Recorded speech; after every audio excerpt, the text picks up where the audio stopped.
And today I am joined by Temple Grandin, an incredible success story in life, uh, an incredible scholar, an incredible researcher.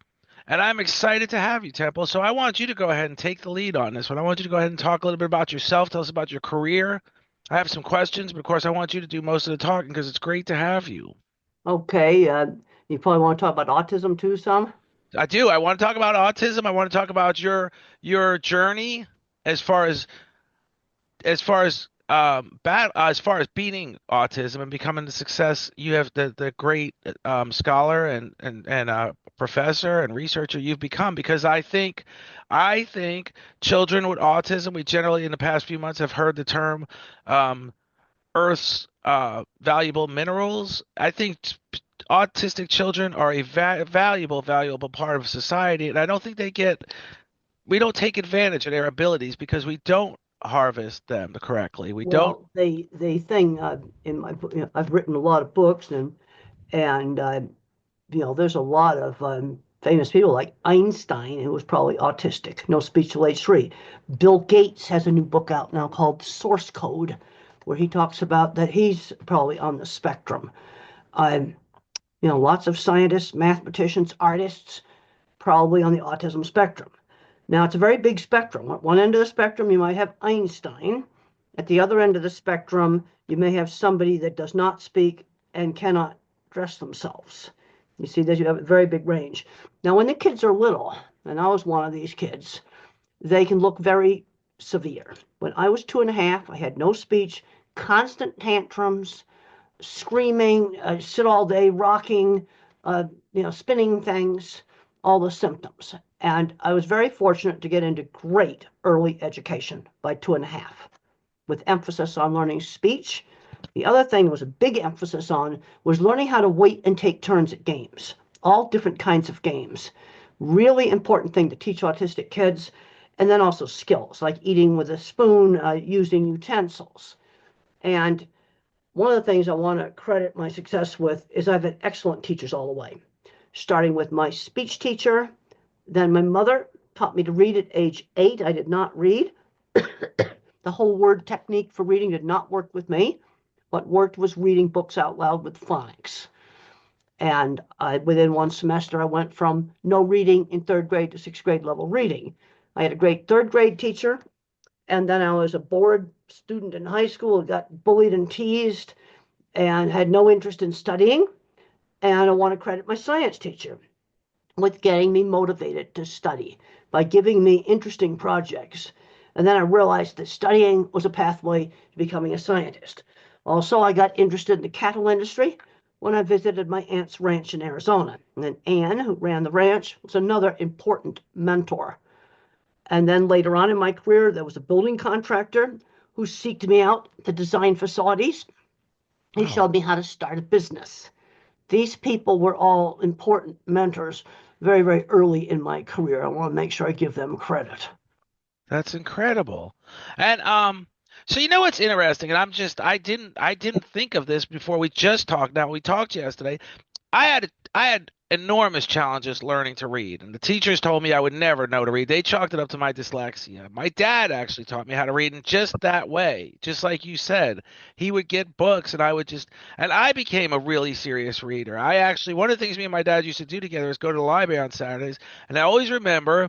And I think I've told this story on the podcast before. The one thing I would read is newspapers because there was no Google back then. I'm not a Yeah, young that's man. right. Yeah. No, Yeah, I was learning to read on things like The Wizard of Oz. right. So Let's I start with love newspapers, and they were in the corner of the library hanging on sticks, and and that's how I became a current events wonk. And I know people saw, some ability in me, but I don't, and I may be on the spectrum for all I know. It was never identified, but um and I'm fine, and we're fine with who we are. But the truth is there's so many times, and like you said, children with autism have to learn the simplest things like waiting in turn to start or play a game, to read, to and I just think we should make this a big part of our K through 12 education system, not necessarily the like you said you were bullied because they just put you in a regular classroom, which is fine, you grew from that, but bullying's not fine. And so I'm always looking for solutions. How do we treat well, these the kids lonely better? places. I was not bullied was friends who shared interests. I really want to emphasize that. And for me in high school, it was riding horses. My science teacher was also the coach for the Model Rocket Club. And that was another place where there was no bullying. For another kid, it might be the school band. Um, Right. it could be being in a school play. There's a lot of different things like this. But friends through shared interests. One enterprising teacher in an elementary school started a Star Wars club because the autistic kid in her class liked Star Wars. And that was a way to get that to get friends for that kid. And that would be something again, another great lesson learned where we literally take this understanding that you're giving to us from your own experiences and we implement it in schools where and we talked about this yesterday a little bit. So we talked about retired people getting involved in volunteering or even getting paid in the school system. And that, for example, like you said, that one elderly person that's sitting home bored out of their mind right now could be in a school making great use of themselves and maybe start a Star Wars club or maybe start a small rocket Well, club. And exactly. Another thing we've got a big problem with, the research is very clear on the importance of early intervention. I was in a great program by 2.5, and just had two teachers in the basement of their house in a housing development. There's two older, really, really good teachers. And and right now we've got kids that with no speech on a 2-year wait list. That's absolutely unacceptable. Like a 3-year-old shouldn't be waiting 2 years. Well, let's get some of these retired teachers to come in and play games with these kids. Teach them how to wait and take turns. We can call it library play or church play or something like that because we've got to get working with them. We could have some retired teachers come in and teach a science class or teach the art class in a school. We need to tap into the resource of retirees. absolutely, and that's a huge resource that would make a huge difference in their Oh, lives as absolutely. well. And Absolutely. so reflecting on another life experience, I remember a friend came over to my house. I live in a bit of a rural part of Florida, and I have a big backyard. And she had an autistic child, like you said, communication skills. He didn't. He literally back then, this has been years now. He had sort of like what looked like an Apple iPad, but it was a primitive Apple iPad. It was his way of communicating. He it was helped him communicate. And we were playing some video games, and he liked that. And then we went in the back and we were playing soccer. Well, he couldn't make heads or toes of soccer, so I got him a broom and he was able to hit the ball with a broom, and we called it broom ball. We like created a game, Okay, well, and that's he great. just loved it. So just thinking of that I've never been athletic. Maybe some of these elderly people have never been athletic, but who knows what game they could play with these kids that would intrigue these Well, kids. that's right. And I was kind of klutzy. I never got really good at any sports. That tends to be an issue with autistic kids. But when I was in high school and I was bullied, the one place I was not bullied was volleyball. I actually got decent in that. That's Uh, beautiful. yeah, and another kid is basketball. Try different things. Now, one of the things that was interesting with both me and Bill Gates is a lot of our upbringing was very similar. When we were young, 8 and 9 years old, we both had to be party hostesses and hosts at parents' parties, where that teaches you how to talk to people. Like when the guests came in, they had to be greeted at the door. Another thing is we both did was selling things for charity. That taught you how to go up to people and talk to them. Those were important, very important things to learn because there's a scene in the HBO movie where I go up to the editor of our State Farm magazine and I get his card because I knew if I wrote for that magazine, that'd be really good for my career. And I had the Wow. guts to go up and get the card. That's what selling candy for charity can do for you. It And creates these are communication simple skills. things that people can do. Things like the party hostess, they can sell candy for their church charity or whatever, and they're things that cost very almost nothing to implement. And there's a lot of talk now about increases in autism. Um, Now, kids with speech delay have always been around, and they used to just label them mentally retarded. That's what they did. Also, the diagnostic guidelines have changed over the years. In the 80s, to be labeled autistic, you had to have speech delay. Then in the early 90s, they came out with Asperger syndrome, which is socially awkward, no speech delay. Then in 2013, they merged it all together. So you get into a situation is when does slightly geeky and socially awkward get labeled autism? You see, in the mildest forms, it would just be a personality variant. But I think another thing that's led to the increase is we don't teach social skills the way we used to. And I'm realizing now, and especially after reading Bill Gates' book, the importance of doing the party host and hostess thing, Also, all the screen time. That's made things worse. So the slightly geeky person is a bit more geeky and gets a label. I think that's Right. another thing that's, The video time. all the video time. We got to, get kids out doing real things. I mean, I have a very nice field in between my condo and the school, totally away from the road. In the 50s, kids would be playing in that field. I've never seen a kid in that field. In years. They're In playing years. video. I have been here for 35 years. I've never seen a kid playing in that field. Between right behind my house and the school. So, my kids are my oldest especially is a social butterfly. He volunteers at all the dances, but and he doesn't have any sign. He does not have autism. He's really an outgoing kid. He's got a wonderful Yeah. personality. He volunteers at all the dances. Imagine if we literally took the initiative to coordinate my son with some autistic kids and let them be a part of bringing people into the dances and introducing them to one another. And and imagine, like, my kids are into swimming, and that's literally a 6 day a week sport. So, like you say, you don't want to see my kids out in the field very much. When we're in the backyard, we play soccer. But imagine if we get kids more involved in the schools and stuff, in outdoor any type of game, like you said, volleyball or kickball, and include the kids that have autism. Just those simple steps would make a huge difference in these kids. Well, Because that's right. Real simple things. And I thought it was very interesting that Mrs. Gates did a lot of the same things with Bill that was done with me. She put him in Cub Scouts, and Mother had me in all kinds of summer activities and children's group. We had a thing we called group, and we'd play softball, or we'd go blueberry picking, or we went swimming. There were different things that we did, and those things were really important. yeah, and I was a socially awkward kid, and I joined the Boy Scouts. And I remember it's amazing the things that come back to me now. I remember walking through the school and there was this teacher, and on his briefcase, because back then you carried briefcases, was a big Boy Scout emblem. And I literally, like you said, I didn't like talking to people. It took all the courage I had to walk up to this man and say, "Hey, are you a Boy Scout leader? I want to join the Boy Scouts." And he said, "Yes." He gave me a form. I told him, the only reason I want to join Boy Scout, he said, just want to camp. My parents aren't campers. He said, "You could camp." He said, "You got to show up for a meeting." And it became a significant part of my younger life where we camped, we fished, we swam. There was a hill with railroad ties that we used to run. And I ultimately became semi more athletic than ever before just joining an organization like that. They were all open minded to me, and I started to talk to kids. Now I talk to everyone. Obviously I do a podcast. But it really changed my life. No, no, and there's been a lot of things where scouting has been a really good activity for individuals on the spectrum. Um, but we got to start working with these kids young. I also do a lot of talks to business people. I just was doing a talk yesterday in Denver to a company that does insurance. And I said, we need the skills of people on the autism spectrum. And when you're on the fully verbal end of the spectrum, there's kind of three kinds of skills you get.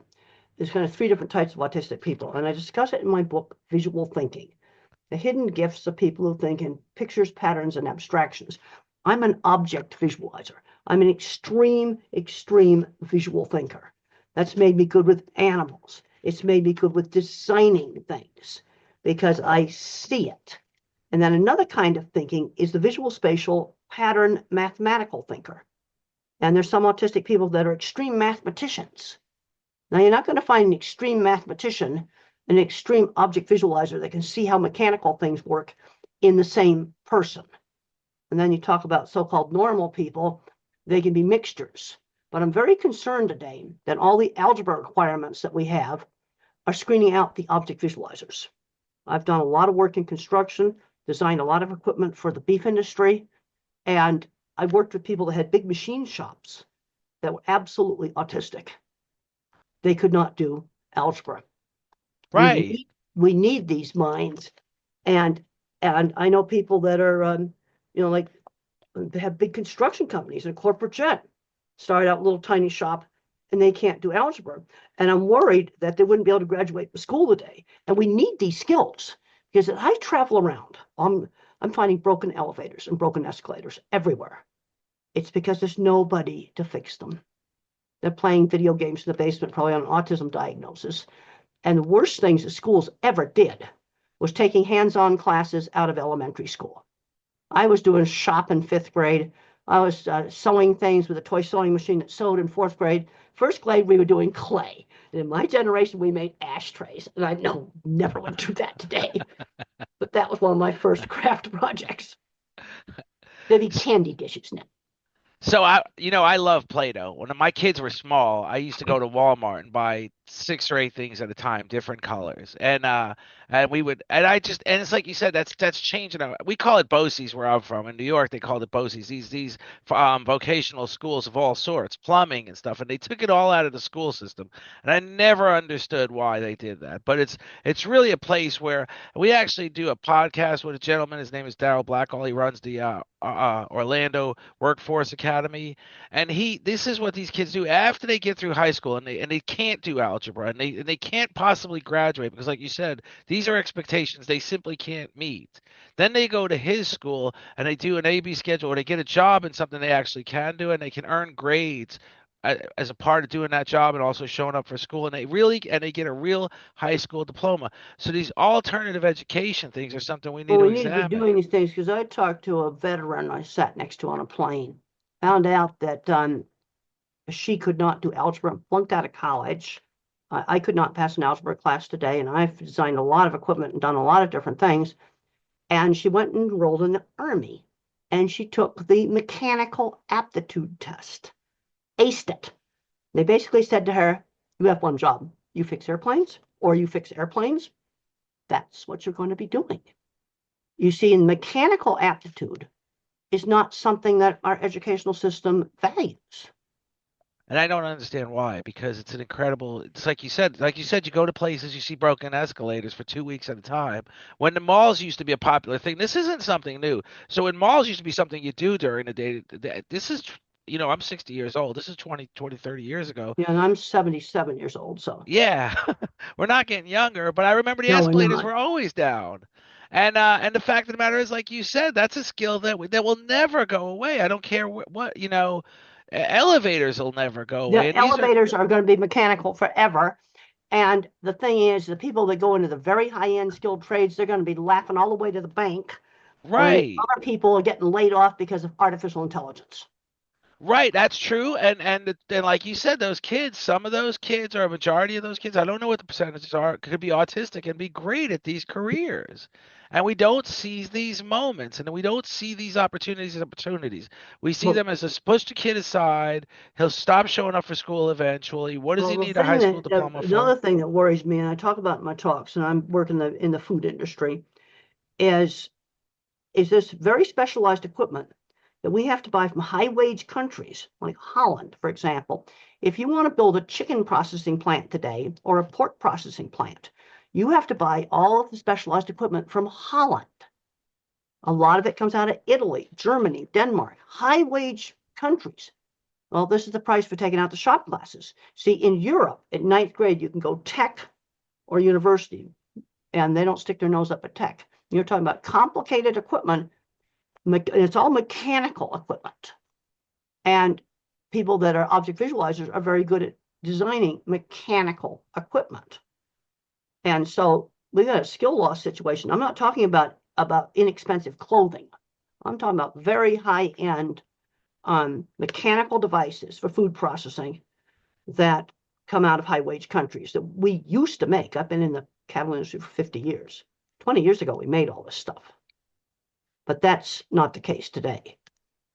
And And then it's when you go very expensive okay, if a chicken plant, for example, how about 100 shipping containers to outfit my chicken processing plant? And and then when you talk about, and I'm not going to go down this particular rabbit hole of tariffs, but when you think about the fact that these are machines that aren't being made here not because of price, because once No, labor is high, price goes up. And these are high paying countries. These are high wage countries that are but they're building. machines that are intricate mechanical devices, difficult to manufacture. They're things we used to make. Now we still can do a beef plant because we got one person who can't do algebra that started out with a tiny welding shop and started building things in the beef industry. And now he's building entire plants. And I'm sure he's hired mathematical engineers because where you need a mathematical engineer in a food processing plant is doing the refrigeration.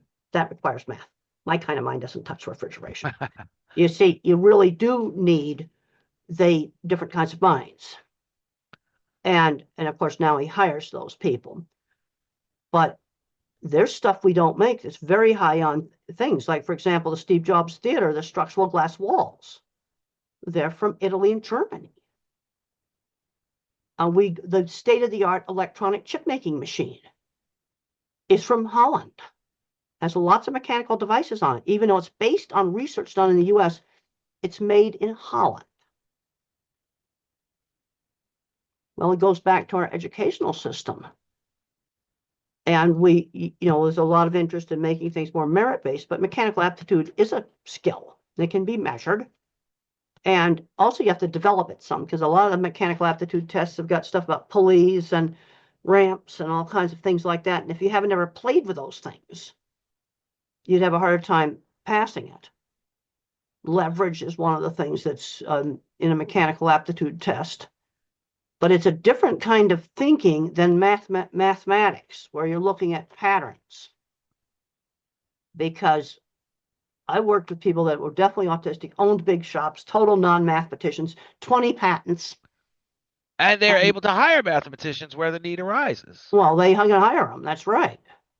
And they, really good patents. A lot of that equipment, even though the patents are now expired, it's still being used.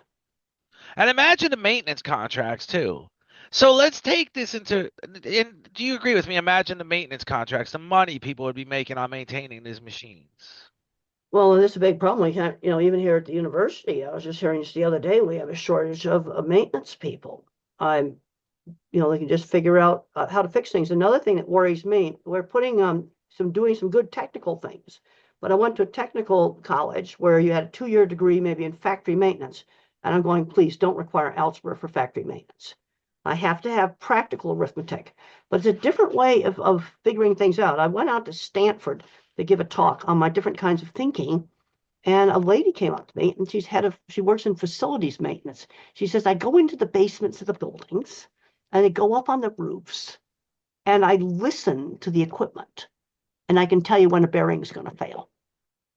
And then I order I order that spare part, so I'll have it when it fails, just by listening. Well, I can totally understand what she's doing. This is like a great school of engineering. The mathematicians don't get it, what she does. I said, I totally get what you do. And you order a new pump before the one fails, as you can hear it. So you want to hear a crazy connection I'm about to make with that is the Yeah. BP oil explosion. That was a valve. Valves have bearings. Could you imagine if we had those engineers on that deck and she could listen and hear a valve going out or hear a Well, problem the and other say, thing, I sometimes sit next to people on planes, and if I've talked to a lot of oil field people on planes, and had very interesting conversations. And one of them told me that the hydraulics were connected backwards on the blowout preventer. Well, if you do that, then the valve's not going to close if you and put the hoses in backwards. and That's what and an oil field contractor told me on a plane a week ago. and could you imagine though? Can you imagine the opportunity we are missing out on that if we invest in these children, let's just categorize them for the one moment. These autistic children, we do everything we just said in our K through 12 education system. We start off slow. We don't make them wait 3 years because that lost 3 years is No. so much important We time. need to be You got introducing to hands-on catch it things. right away. They also have to learn work skills. And a lot of grandparents come up to me that have good jobs, and they just find out they're on the spectrum when the kids get diagnosed. But those grandparents had paper routes at age 11. Now, I know those are gone now, but let's make paper route substitutes. I want that autistic kid walking the neighbor's dog, where they're working for somebody outside the family. That is really important. And I'm seeing too many parents baby the autistic kids. I'm seeing fully verbal autistic kids that have never gone shopping by themselves. Well, it's ridiculous. They're not learning bank accounts, and they're not learning basic skills that they need to have. And and again, I just got to revert back to when I was a child. I used to walk around the neighborhood with a lawnmower. I used to shovel snow. I Okay. used to I don't think I ever walked dogs, but I was like I did have newspaper routes, two different ones actually. They had a Penny Saver and the Daily News, and I had both of them at one point and another. And I did all that, and it was kind of fun, and it wasn't like really working an 8 hour shift. You know, if I mowed two lawns and I went home with $25, I was like, oh my God. Yeah, you And were just super happy. right, and or shoveled snow is even paid more because you could tell them $5 and they'll give you 20 just so they don't have to come out in the cold. And and just like you said, these we should be teaching these kids to seize these opportunities, telling Exactly. about them, like elderly people like myself, telling them, yeah, you really want that new pair of blue jeans. Why don't you go offer a couple of your neighbors to walk their dog? And they'd be like, oh my God, I'll give you a key to the house when I'm at work. And they'll not only pay what you agree on, they'll tip. And you'll have those jeans and those $100 Jordans in 3 weeks. Or whatever it is you wanted. Right. Yeah, And but the point I'm making there is that you have to be that mentor to that child and that's tell right. them That's that right. that's the important thing is that these opportunities are out there, but they don't even realize it. And I always gave when I was as a child, I did all that stuff. And then as an adult, I started a cleaning business. And I had a big operation. We had 12, 14 people running around cleaning nightclubs at night. And I remember this is another thing I think we're missing the boat on as far as education. I remember I did floors too. So I was stripping and waxing the floor of a rental place. And the owner of the rental place said, you should take this money I'm paying you today and buy Home Depot stock. Well, I had no idea how to buy stock. But had I listened to him, I'd have done very well with that purchase. I'd have done very well with that investment. And that's something we don't talk to kids about is the potential for investing some of the Well, extra that's right. money. I just was talking to somebody yesterday, and there was a man with cerebral palsy, very, very disabled. And people would talk to him like he was a child, which he did not appreciate. But somebody introduced him to the stock market, and he was a very good reader, and he spent hours researching companies. And he was a kind of a careful investor. He wasn't a speculator kind. And he made a very good living on the stock market. You see, that was something where his disability did not have an effect on how well he could do things. In fact, Stephen Hawking, a famous scientist, said to the New York Times right before he died, concentrate on those things. Your disability doesn't prevent you from doing well. And he could do um, math in his head super well. And this guy with cerebral palsy was very, very good with the stock market. And he'd read all these business publications, great reader, then carefully pick out the stocks. And he'd get really mad when people would talk to him like he was a child, when he had a good brain inside a totally dysfunctional body. And interesting you say that because and I'm not gonna. It's not verbatim, but I remember reading something about Warren Buffett, who said, "I don't think he can change I don't think he can change a toilet seat in his house, but he's wonderful at math, as we all know. He can do it. He doesn't even have a PC, personal computer on his desk. He has a calculator, and so it's just like you said. He's not handicapped. I get it, but his mental abilities prevents him from doing certain skills. But we could teach our kids that aren't great with their hands how to invest or be an integral part of an investment Oh, and firm. there's some kids that what I've found, okay, working in the cattle industry, is a person who's a really good operations manager, like an object visualizer, runs a super good feed yard. Um, they should stay away from the futures market. I've seen people lose their feed yard, lose their beef plant, messing around in the futures market. That is a different kind of thinking. I don't even hardly understand the futures market. Now, somebody else will be brilliant at the futures market, and their feed yard's a dump. Right, This is where you exactly. need to have the different minds, one, the object visualizer to run the feed yard and take care of the cattle, and another person just to do some of the finance stuff and recognize each other's skills. Because I've seen 4 or 5 times I've seen this happen. I'm a very wonderful feed yard. Um, well, they ran a beautiful feed yard and they messed around the futures market and lost the Lost yard. everything. Lost the Horrible. yard. Another one lost their beef plant. Wow. Another And one had a junkyard for a feed yard, but he's making a fortune in the futures market. You see, it's a different kind of thinking. You see, I don't want to have a junkyard for a feed yard. I want to have a nice feed yard. But you see, that's object visualizing because I see it. And object visualizers would be very good at taking care of the cattle and understanding animal behavior because animals don't think in words. So the kinds of things I'm good at is going to be inventing mechanical stuff, building things, taking care of animals, photography, and art. And then you have your mathematician, chemistry. Let's put it this way. You take something like a spaceship, the mathematician has to calculate the re-entry angle, which is very, very critical if you want to live. But then Right. the thruster units have to thrust, and you need somebody like me to put them together Right. because let's look at the Starliner that failed. These are the valves right here that we used in the Starliner. I found the vendor and I looked up the valves. And I've put stuff like that together myself. Wow. And if you get the sealant inside, do it sloppily, and the little thruster's not going to work. The Wow. mathematician tells it when to thrust, but if you don't want gunk in it, you need someone like me to put it together. That's amazing. Yeah. And it didn't, and it failed. Ultimately, the whole Well, mission and the failed. problem is that some of the thrusters didn't work. And then when Right. I looked at this, I go, well, this valve probably cost a jillion, bunch of money, but the way that's made, the way you screw the stuff together, I mean, I put that stuff together myself. And you've got to do it carefully. And so what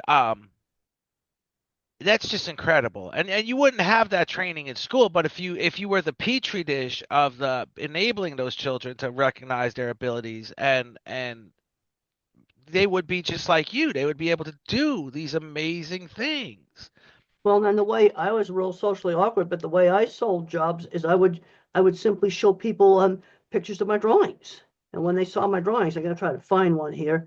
I lost the bookmark. Okay, here's one of my drawings. And I would show people my Wow. drawings. Hope that's not blurry. Not at all. It's And very and clear. that is how I sold the jobs. I showed off pictures of completed projects and I showed my drawings. So I think, and I don't want to miss this moment, so I'm going to ask this now, but I want to continue where we were. The hug machine. You created that, right? Yes, I did, and I built that. And yep, and it actually has it has some fittings that look very much like this. I Really? Yep, really. So when I And looked at this, I'm going, I put stuff like this together. made it And these are the work. valves for the thruster units in the Starliner. I found the vendor and I printed this out of their webpage. And that the hug machine has those valves, Well, similar some things valves, much similar. cheaper versions of it, but Right. they're same kind of fittings. You screw them together the same way. You use Teflon tape. I'm not sure what sealant they would have used for the Starliner. It's either going to be a tape or it's going to be a gunk that you put on it. And if you're not careful how you do it, you're going to get bits of that stuff inside your air, inside the pipes, and thrust it with a small orifice is not going to work if you get the gunk in there. Right. It's going to get You've clogged or got to whatever, you've stuck. got to do it carefully. And you see, I see it. You see, this is where you need both kinds of minds. The mathematician tells it when to thrust, but if you want the thrusters to work, you're going to need the object visualizer. And it creates when you have this ability and you're able to convey this message to people, it creates a world of opportunity. Now I'm just saying, this is hypothetical. If Elon Musk were to see this interview, he may call you out to to consult on Well, you see, certain now things. he what he did. I was reading a thing about some uh, unit they were had to put in the rocket that was very, very, very expensive, and they found they could make it for a fraction of the price of the local machine shop. The other thing that really reduced the price that was brilliant is that booster that lands on its tail. That's absolutely brilliant how that works.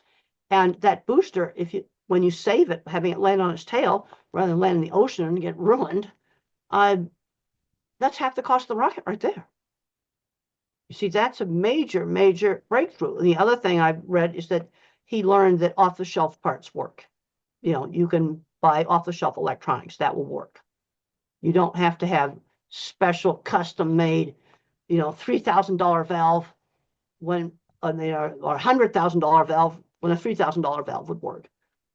When you could just use regular industrial components, those are also other things that got the cost down. And he's But actually done some really incredible things as far as engineering. So for well, I just read the about the rocket that chopstick lands on its tail, arms. and then that other rocket that goes into what they call The Chopstick chopstick. arms, I chopstick will arms. watch that. That is a real engineering feat. Genius, because when the rocket was landing, the fire was still going out from under it. So it condenses that fire back into the whole rocket and it explodes. The chopstick arms is holding it in the air till the fire runs out. It was pretty brilliant. Oh no, it's totally brilliant. No, I saw videos on that, and there were engineers saying, "Well, this is engineering history." That's just absolutely positively brilliant. I've watched a bunch of those videos. Also, on the older rocket that landed on a barge, I watched some of the videos of how it was tumbling, and then it would gradually straighten itself out.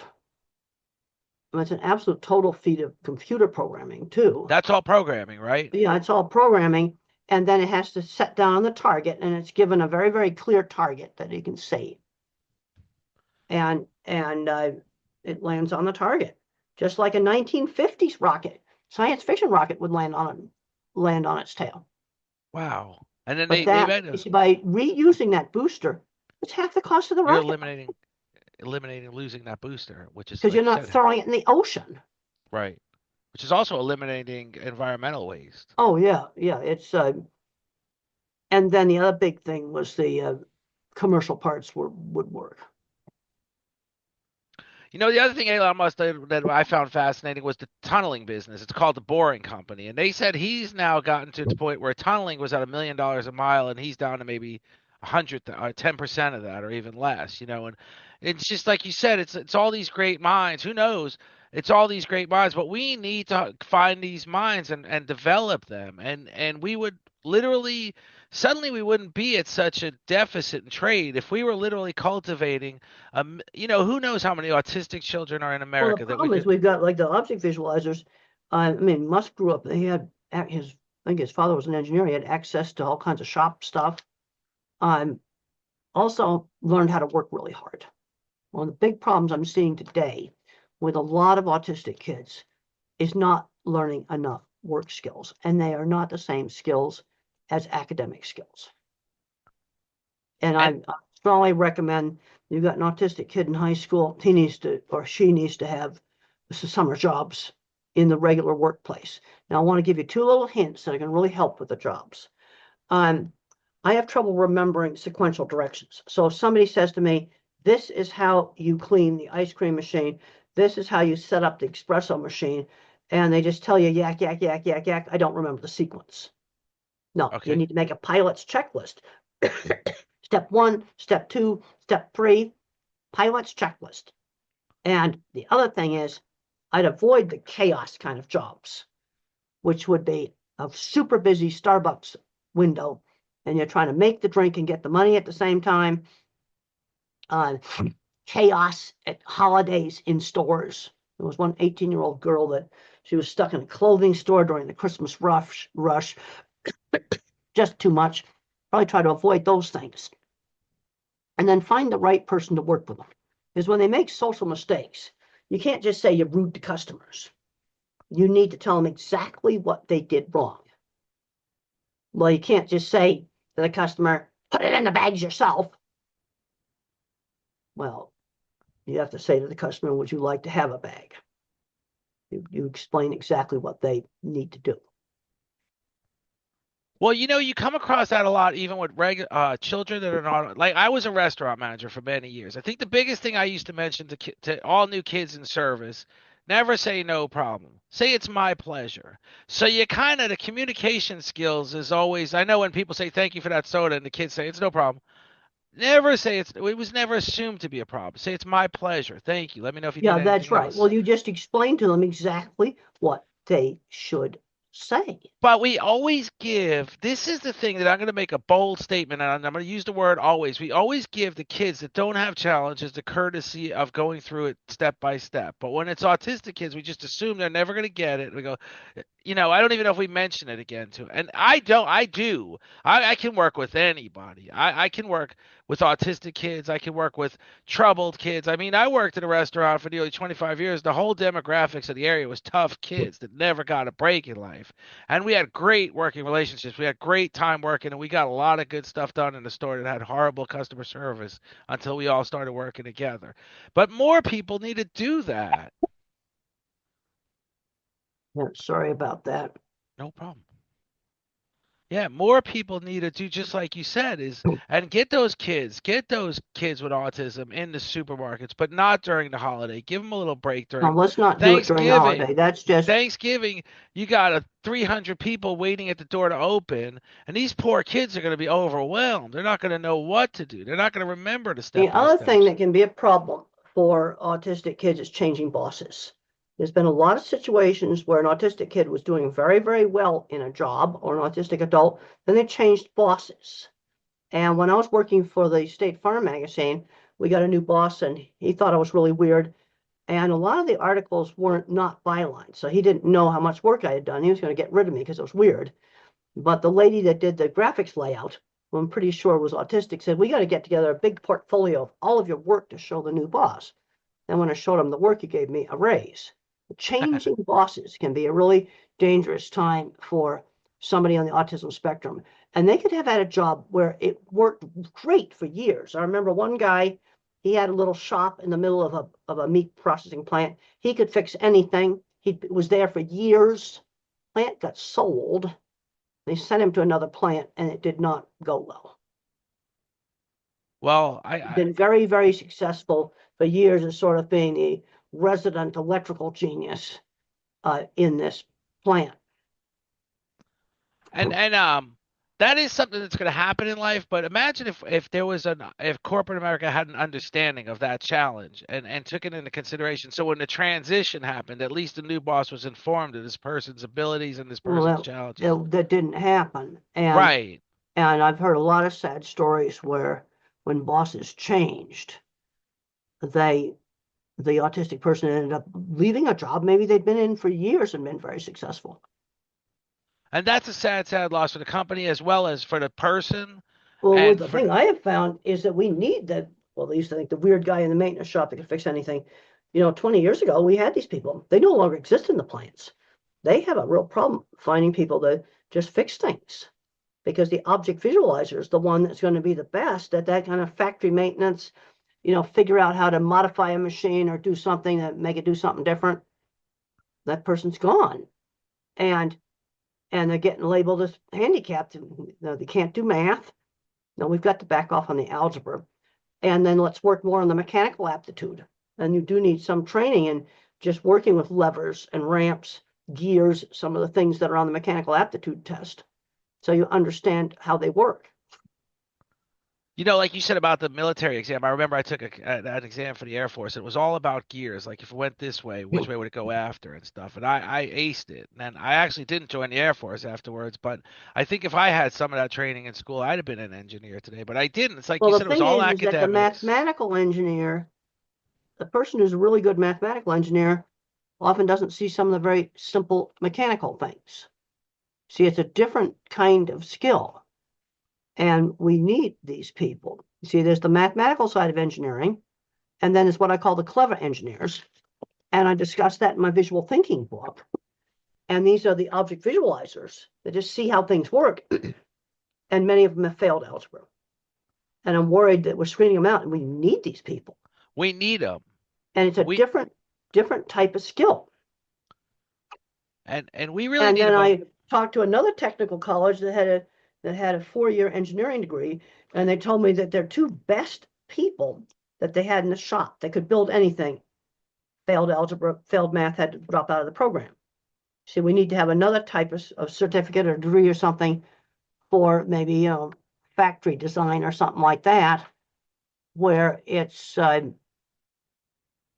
non-mathematical side of engineering. And you see, I like the first step people have to realize is that people think differently.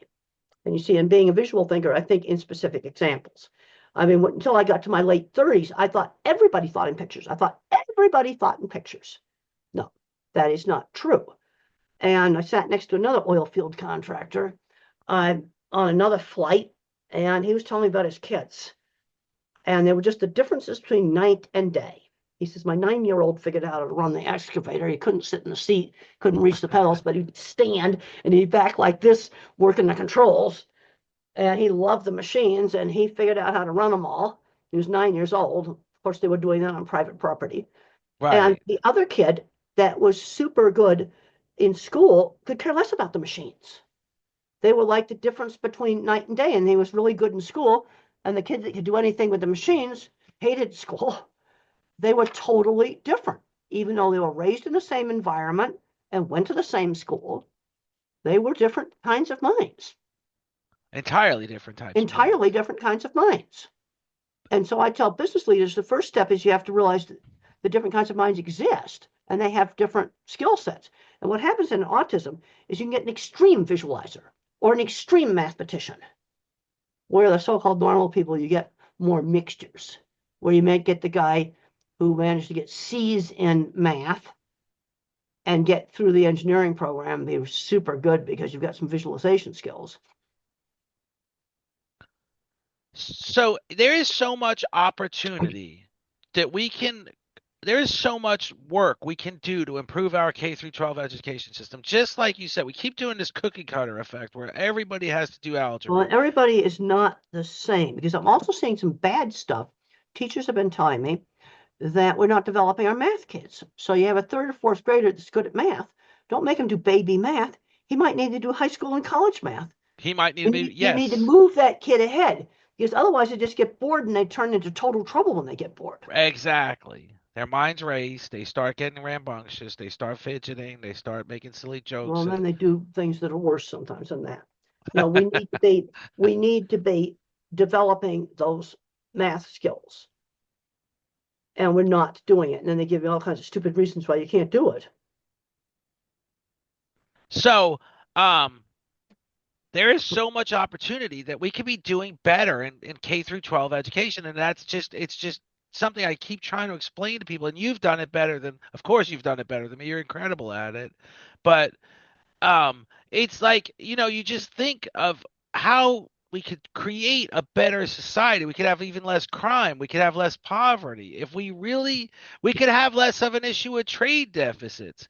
If we really invested in our, Well, in, I didn't realize, until I went on, most of my work it's been with beef plants. And then I go and visit brand new pork plant, brand new chicken plant. This was just before COVID. And the equipment was from Holland. I was just shocked. I walk around the plant. I said, if I see that nameplate again from that Dutch company, I'm going to just scream. Every piece of equipment had it. and And this is high wage, very specialized machinery, kind of difficult to manufacture. All mechanical. It's all mechanical stuff.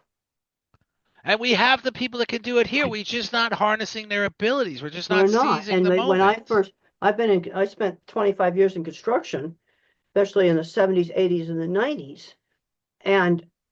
And I worked with people that were definitely autistic visualizers that owned shops.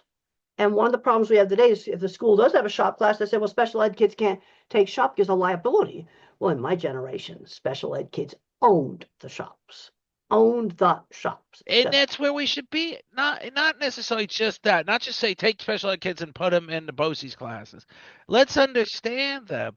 And there's a way to build that understanding. And the way to build that understanding is through Well, our the way you're elderly going to see, generation, elderly people. we got too many kids today growing up that have never used a tool. I was using Right. tools in second grade. I had a student in my class last year. They have to do a scale drawing in my livestock handling class who had never used a ruler in her life to measure anything. Right. And and then you get them in this class and sometimes they think it's kind of fun to do this stuff. And why haven't they been exposed to it at all yet? You Well, just I know, and gotta I think it's wonder. really bad. And we're going to need people that, keep the power systems working, keep water systems working. And we've got all kinds of new stuff coming up too that we don't really have engineers for it. Things are changing dramatically. Things are getting more and more scientific as the days Yeah. go on. It's not. Then I also discuss things with risk, like I talked about some disasters in my book, Visual Thinking. And one of them was Fukushima. And the mistake that caused it to burn up was a visual thinking mistake. The engineers did a great job of making earthquake proof. They could withstand all the shaking. But they didn't But make it then 20 waterproof. minutes later, the tsunami drowned it because they didn't put watertight doors on to protect the electrical emergency cooling pump that was in the basement. And I caught that right when you said that. Watertight doors would have saved it. Would have saved a major meltdown, the worst meltdown in It history. would have totally prevented it. And they never even and But you see, actually, they didn't see it. I used to say it was because they were stupid. No, they don't see the water coming in there. The mathematician calculates. They don't see it. This is why you need to have both kinds of minds. You need someone like me to go, well, you bet. I just looked up the historical data, and that 10-meter seawall is going to get breached, and you better have waterproof doors on that thing. so just taking note of that for 1 minute, taking that right in. Could you imagine if we could have prevented one of the worst to date nuclear meltdown in Well, history that by would have prevented it. prevented it? All I need to know about that reactor, and I can't design a nuclear reactor, is if that pump doesn't work when I need it, I'm in so much trouble. It's just that But the simple. pump that went out because of the electric. Well, because it was underwater, and electric motors don't run underwater. Right. But if it wasn't underwater, it would have at It least would bought have them been running, it time. would have been fine. Right. Or bought them time to mitigate the problem significantly. Well, if they wouldn't have, if it hadn't drowned the electric motor, it would have run. And That's then just let's say incredible to now me. there was another Fukushima nuclear power plant that wasn't as badly flooded, and they basically had giant extension cords that went between, and they had one generator, and they had to run the pumps, take turns running the pumps. Right, but they were able to do that because it But the wasn't so pumps weren't flooded. flooded. The basements Right. were not So flooded. if there were waterproof doors in the pumps if there were waterproof doors between the pumps and the pumps that were flooded, they would have Well, if had they that had same waterproof option. doors, the pumps wouldn't have gotten wet. Right. Or they would have had the same option to right. And then you don't and to think when you think of that, because I didn't even have Fukushima on my mind of how what we could do differently in this world with seizing the moment with kids with challenges and their real abilities, the abilities we never take the moment to find out. Everything could be different in a lot of ways. And you also think about kids with autism. You also think about how do we know kids that don't have a family, troubled kids that grow up in poor neighborhoods. How do we know who they could be if we don't ever take them Well, time to let's look understand at them? things. One of the things that's very important for a lot of troubled kids is mentors. And for the boys, having a strong male mentor. I worked with people in construction when they told me the shop teacher turned them around. Again, we could tap into retirees, work with some of these kids, teach them how to fix cars. And then some of these video game addicts, one of the things that's been successful in getting them off of it has been car mechanics. And they found out motors were more interesting than video games. And working and then set up a place where they can, work on cars. They used to have auto shops in schools too, Yep. and they're all gone. They're all gone. That's Yeah, all there's gone now. some places starting to put it back in. Texas has actually started to put some of those things back in. And I've seen some really good, really great programs. But we also need to be having little kids making things. I mean, I was doing little woodworking projects in fifth grade. When I was a kid, we had a wood shop. It was fun. I mean, basically, we all made wood boxes with hinges and a top, Yeah. and it had like the back was a little taller than the front, so you could like hang it. And I remember hanging it in the house on a hook, and I would always be the one to put something in it for no other reason than to put something in it. But it really gave you a sense of fulfillment. It really gave you a sense of accomplishment, and it took numerous Oh, visits that's to that right. shop class to finish it. We Yeah, sanded that's it, we right. polished it, and it was really great. And I don't think that's the case anymore. I don't think we offer that anymore in a lot. Maybe in Texas they're starting to back up, and we should be starting to back up across all 50 states because there's a lot of need for stuff like that. Yeah. No, Eh, we need these skills, and this is something I talk to business people about. No, we're coming up on the end of the hour, so I want to make sure that we've talked about everything. I think we covered a lot, and I hope you I think we did cover a lot. It's been a great conversation. I've enjoyed it tremendously. I think a lot of people will. We're going to publish it. We're going to get it on Spotify. We're going to get it on YouTube channel. We're going to get it on Apple Podcast. Oh, Um, great. Wonderful. Beautiful. And it's been incredible. And I do want to talk about I'll stay in touch with you, talk about doing it again. Um But I do want to say like, share, subscribe, comment. Thank you so much. I would like you to pitch yourself a little bit before we get off. Talk about your book. Talk about your career. This is Temple Well, Grandin. I started out I designing livestock handling facilities. That was shown very nicely in HBO movie.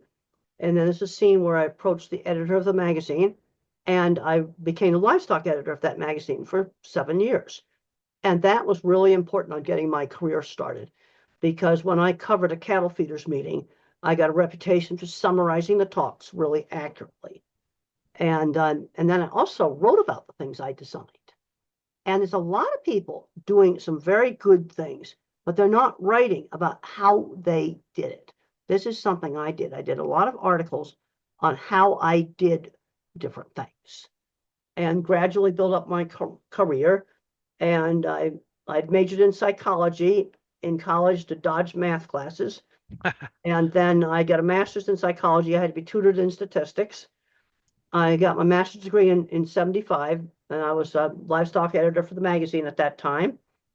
And then I was out designing things. And then around in the late 80s, there was a recession. And I figured that I'd have a 2-year period where I could get my PhD classes done. And that turned out to be true. And then Wow. it took a long time to get my PhD finished because I was out working on equipment in the plants again. The recession did end 2 years later. And then in 1990, I went to Colorado State. I talked to a friend of mine named Bernard Rolland, and he helped open the back door to have me start being part-time professor at Colorado State.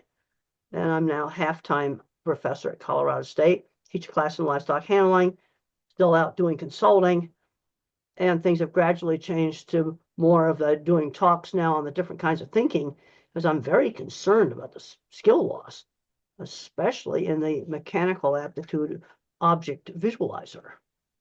And so those are some of the things I'm doing now. And I try to just give a lot of parents practical advice. And I see too many parents, they get trapped into the label. And the kid kind of becomes the label. My primary identity is being a university professor. Autism is an important part of who I am, but that's secondary to a career. You are a university professor and an Yes, I am a engineer university professor. That's and right. an engineer. There's the autism is just something it's a challenge. It's how you think. It's Well, and fine. people ask me if I could snap my fingers, would I want to be not autistic? I like the logical way I think. Right. I, That's something that I like. And and you right like now, the I want person to you see are. a lot of the other kids that think differently be successful. Because I worked with a lot of people that were definitely autistic that were very successful in what they did. Now, again, we have to remember this spectrum is going all the way from Einstein to somebody is not going to be out building things or doing mathematics for computers or whatever. You see, you have a lot of people in the tech industry where it's more of the mathematical type of mind. And then you have much more severe autism where they can never live independently, and it all has the same name. Right, but just imagine, Some of the severe autistics can learn to type independently, and they might be similar to the guy with cerebral palsy, where he had a good brain inside, but a totally dysfunctional body. And there's some people with an autism label that have problems with controlling movement, and with a lot of work, they can learn to type independently. And there's others where they're not going to be able to learn that, and they've got very severe epilepsy and other physical problems on top of the autism diagnosis. And one problem we got with the verbal thinkers is they overgeneralize. So they're putting a kid that maybe needs to be moved ahead in math class in the same category as somebody who can't dress themselves. And because they have the same label. You see, let's say you're labeled with dyslexia, you've got a much narrower, okay, you can't read. Or you're labeled ADHD. I mean, that's attention issues. It's a much narrower spectrum. but they bundle you in one class.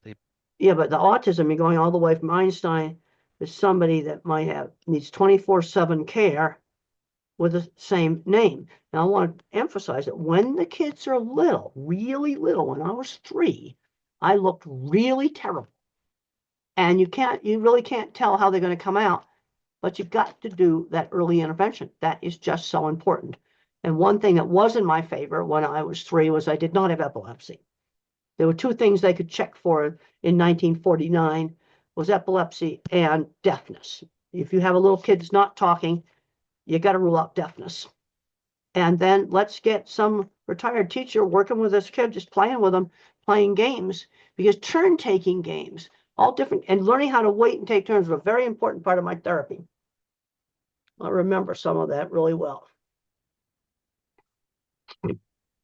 Well, Temple, this has been incredible. I know you have other stuff scheduled, so I can talk. But I Okay. don't I don't do you have to go? You have to go, don't you? You have another stuff? Yeah, I have another session coming up. Okay. So can we I will stay in touch. Can we talk about doing this again? Okay, sure. All you have to do is just contact me. Yeah, absolutely. I have all your contact information, so Okay, I well, that's will. great. This has been And thank you incredible. very, very much for having me on your show. Thank you. I am so appreciative. You've been so generous with your time. You've been so informative. These are all things of enormous interest to me, and education is my thing. I'm a Jesuit. I want to know about education from every angle, and so I'm very appreciative of you taking the time. Another And thing I also want to say, we need the skills of the people that think differently.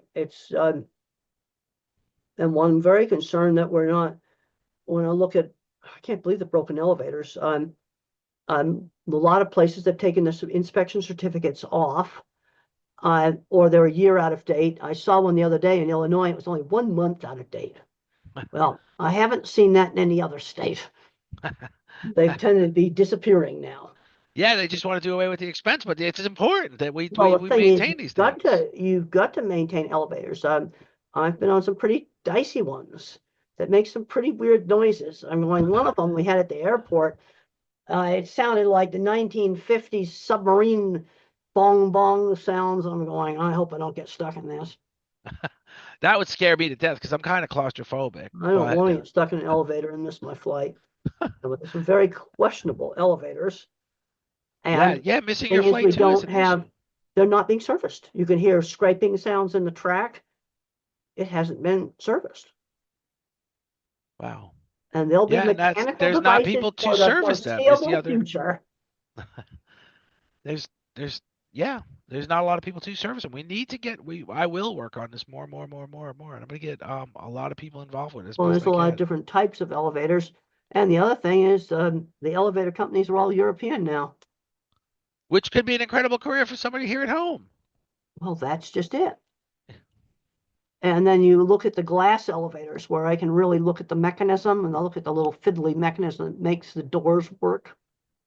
Yeah, those things are going to have to be maintained. Or Like you see it replaced, right which is now in our parking garage elevator. But I love the ones that are glass where I can see the mechanism. then you can critique it too. Yeah, that's right. Well, thank you so much, All Temple. right. This has Thank you been very, very wonderful. much for Thank having me. you. It's been my pleasure. Believe me, it's been my honor. Thank you so much, Temple. I Thank you will for stay in having me. contact. So I guess I'll leave the meeting now. Yes, ma'am. And it was great to be on the show. Thank you, ma'am. Thank you. We'll talk to you Okay. soon.